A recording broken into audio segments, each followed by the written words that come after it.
namin sa ano. Sobrang hirap talaga.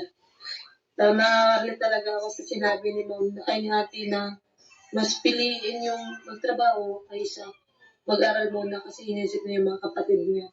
Sobrang attached ako dun. Sinabi doon ng isang anak niya na huwag muna siyang mag-aral, magkatrabaho muna siya para dun sa kapatid niya. Para yung mga kapatid niya makapag-aral. Sobrang proud ako dun sa anak mo na isa. Kaya, sobrang proud ako dun kasi yun ang naisip niya na mas pinili niya magtrabaho para makapag-aral yung kapatid niya. Ganun talaga yung tayong sumuko sa buhay kasi yung mga ganitong sitwasyon pagsubok-subok. Dani, luwi ko po anak lalaki kitang kaduha. Sa maayo kasi nagtahagot dahil ikaw sa kata. Pero sakit naman, Ano mo kasay? Asthmatic ako. daan kami. Dalo na tikot sa lalay. Asthmatic ko daan. Hindi po na ako ipinta sa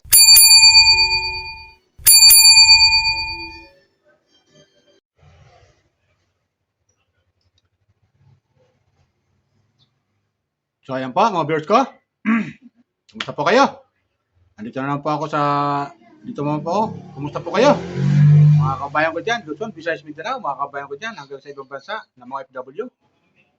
Kumusta po kayo? Mga viewers si Krishna, mga viewers ng mga Chris Pop Fanatic, mga viewers si Pau Biyahero ng kanyang team, viewers si Kalinga Prab, Kuya Bal, Ate Jack, viewers ni Miss Ivana Lawi, viewers ni Senator Rapi Tulfo, viewers si Katekram, viewers ni Daddy Frankie. Welcome po kayo sa aking YouTube channel, Rani Channel, pakisubscribe. Pakisubscribe lang po, like, share, and comment kung di pa kayo nakapag-subscribe. At no skipad, okay? Tuloy tayo. Magbibigay lang ako ng comment, reaction patungkol dito kay Krishna dahil nga sa ginagawa niyang pagcha-charity. Masabi natin si Krishna ay nasa hilera na ng mga charity vlogger, mga viewers ko. Ito, bibigyan ulit ako ng comment dahil sa pangalawang pagkakataon, mga viewers ko, napanood ko yung pagtulong niya sa mga kababayan natin na nangangailangan. Isang pamilya na naman ang nabigyan niya ng tulong mula sa kanyang kinikita dito sa YouTube. Diba? So nakakatuwa ang isang katulad ni Krishna, mga viewers ko, na talagang masabi natin na ipangako niya sa sarili niya na kung siya ay papalarin at swertihin dito sa pagbablog sa tulong ni Pau Biyahero sa kanya, ay ito na. Masabi natin na pagbigyan niya sa tulong ng Panginoon, sa awa ng Panginoon, at sa tulong ni Krishna ay sa pagsisikap niya ay ito. Siya naman yung nagbibigay tulong sa mga kabayan natin na nangangailangan. Ang kagandahan dito kay Krishna, mga viewers ko, tulad sinabi niya, ay gusto niya makatulong sa mas nangangailangan. Mas nangangailangan. Tama naman. Kasi kung matutulong ka rin lang sa iba na hindi naman masyadong nangangailangan, di ba? Hindi naman masyadong nangangailangan, doon ka na tumulong sa mas nangangailangan. At yun lang naman talaga ang dapat. Yung mas nangangailangan talaga. Lalo na itong tinutulungan yung mga viewers ko ay single mom. Wala nang asawa. Iniwanan niya yung asawa niya o umalis yung asawa niya dahil sinasaktan siya, mga viewers ko. Ngayon, siya yung tumataguyod sa 4 niyang mga anak. Nagsusolo ito, tatrabaho, magbabalat ng saging, at para lang mabuhay ang kanyang pamilya, kanyang mga anak, mga viewers ko. So nakakatuwa ang isang katulad ni Krishna na nariyan handang tumulong sa mga kababayan natin na mas nangangailangan. Di ba? Tulad ng mga charity vlogger na mga hinahangan natin, katulad ni Kalinga Prab, nila Pau Biyahero, nila Miss Ivana Lawi, nila Senator Rapi Tulfo, yung mga nangangailangan talaga ng tulong. Yung talaga ang mga tinutulungan nila. Nila Katekram, nila Daddy Frankie, yung talagang mas nangangailangan, yan ang mga tinutulungan nila. O, di ba? So, nakakatuwa na panoorin itong si Krishna. Kaya, supportan natin mga viewers ko, lalo yung mga Chris Pop Fanatic dyan. kung di pa kayo nakapag-subscribe sa YouTube channel ni Krishna, subscribe na po kayo sa kanya channel. At isama nyo na rin itong aking YouTube channel kung nakakapanood kayo sa akin at di pa kayo nakapag-subscribe, subscribe po kayo sa aking YouTube channel.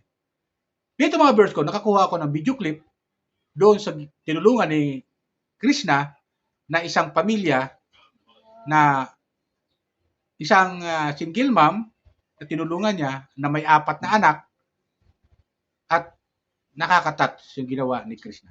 Mga viewers ko. Nakaka-touch talaga. Ang sarap sa dibdib panoorin ng isang katulad ni Krishna na nagagawa niya ng tumulong sa mga kababayan natin na mas nangangailangan. Di ba? Na kahit paano sila nakakaraos. Di ba? Nagtutulungan, nagdadamayan para makaraos sa buhay. Pero ito, tinulungan ni Krishna mga viewers ko. Talagang masabi natin na salat sa kahirapan. Di ba? Salat sa kahirapan.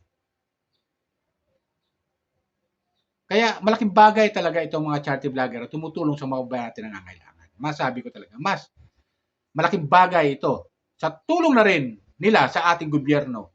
Kasi ang gobyerno hindi naman nakakatulong lahat sa mga kababayan natin. Hindi nila natutulungan lahat yan. Hindi nila nabibigyan ng ayuda lahat. Pero itong mga charity vlogger, kahit paano, meron sila na ito aambag sa ating gobyerno na makatulong sa mga kababayan natin.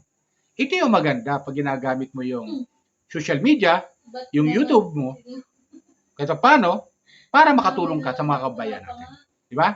Ito kumuha ko ng video clip mga viewers ko. Panoorin natin yung pagtulong ni Krishna doon sa isang pamilya na single mom na may 4 na anak.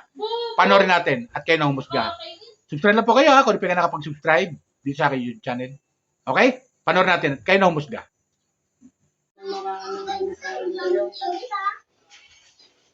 Sobrang hirap talaga. Naarli talaga ako sa sinabi ni Mom na ay hati na mas piliin yung magtrabaho kaysa mag-aral muna kasi inisip niya yung mga kapatid niya. Sobrang attached ako dun. Sinabi doon ng isang anak niya na huwag muna siyang mag-aral, magkatrabaho muna siya para dun sa kapatid niya. Para yung mga kapatid niya makapag-aral. Sobrang proud ako dun sa anak mo na isa. Kaya, sobrang proud ako doon kasi yun ang naisip niya na mas pinili niya magtrabaho para makapag-aral yung kapatid niya. Ganun talaga yung tayong sumuko sa buhay kasi yung ganitong sitwasyon pagsubok-subok. Dani, luwi ko po anak lalaki kitang kaduha. Sa maayo kasi nagtahago. Dahil ikaw sa kata. Pinag-isakit nun, Ano mo kasakit na? asthmatic. Asthmatic ako. Daan kami. Dalawa na tikot lalay. Asthmatic ko daan. Hindi na po na ako ipinsa sa ulong dahil kamay kong naging bata. So may gamot po ba kayo na iniinom ngayon? Ha? May gamot po ba kayo na iniinom Hindi ngayon? man kayo permission ako. Ikaw ang akong lawas sa plakago. Kung man hindi man ito para akong iba. Sobrang hirap ng buhay mo. Kaya natin magsipag at siyempre huwag kalimutan natin bigasan yung pinaka-importante. So, may dala akong konting grocery para yun sa inyo. Salamat tayo. Sana kahit yun kasi may blessing na dumating sa akin. Ang gusto ko din na sa blessing na dumating sa akin, isi-share ko sa mga taong mas nangangailangan din. Ayan, papakuha natin yung grocery natin. Balik ko sa grocery. Bye. So, yun na tayo.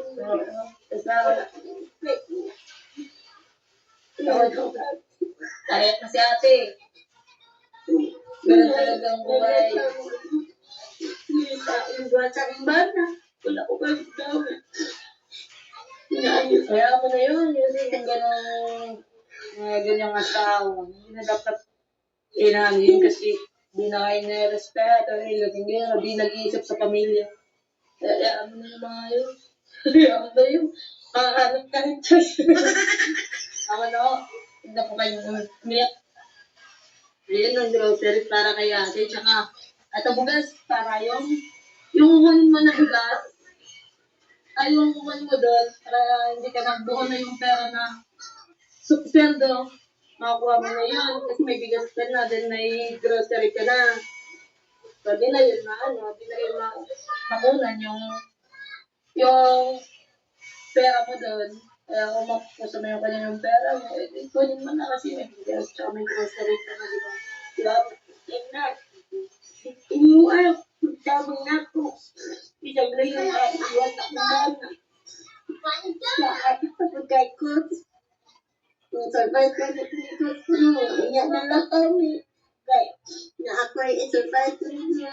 Kaya tawag. Salamat kayo. Salamat kayo. Wala ko ka sa'yo. Ginoo naman yung ibalot ay niyo. Kaya salamat kayo. Salamat sa blessing ng lahat at ako. Ginoo naman yung ibalot sa inyo. So, ito, Ada ma'am. Konting lang ako lang yung nabangin namin sa upan. So, konting grocery lang po para galing ko sa puso. Gusto kong makatulong. Kaya, nandito ako ngayon. Sana masaya ko kayong umiyak. Hayaan nyo na po yung asawa nyo. Pero di ka pa niya kilala. Ha? Hindi ka may pakilala. Ayaw nga ako panalala. Ako pala si Krishna. Oo, si Krishna po. Ano po bang pangalan nyo? Email, si Ate M. Iniwan ng asawa, kawawa. Broken hearted si Ate M, hindi pa nakapag-move on. Kasi 1 month pa nga lang. Mahal mo ba yung asawa mo? Ha? Mahal mo ba yun? Ay, hindi. Ito! Wala naman sa ama. Sinasaktan ka nun? Iba naman Sabay yun. mo ko sa anak. Mga ganyang nila, huwag kayo mamugbog ng mga asawa nyo. Wala namang aming laban yung, ay nakpa, Diyos ko, sa mga ganyang lalaki. Sinasaktan na ay ng mga lalaki. Huwag napasin. Bakit mga? Ay, ng mga So, ayan, di ba, movers ko? Napanood natin. Relate talaga si Krishna kasi nga, ayon sa magulang, sa kanya, yung tinutulungan niya, ayon kay nanay, na tinutulungan niya, yung kanyang anak ay huminto sa pag-aaral at naghanap ng trabaho para makatulong sa kanyang mga kapatid, sa kanila, pamilya. Di ba? Huminto sa pag-aaral para lang at naghanap ng trabaho para makatulong sa kanyang pamilya, para makapagpaaral sa iba pang mga kapatid. Ay kay Krishna, relate siya dyan.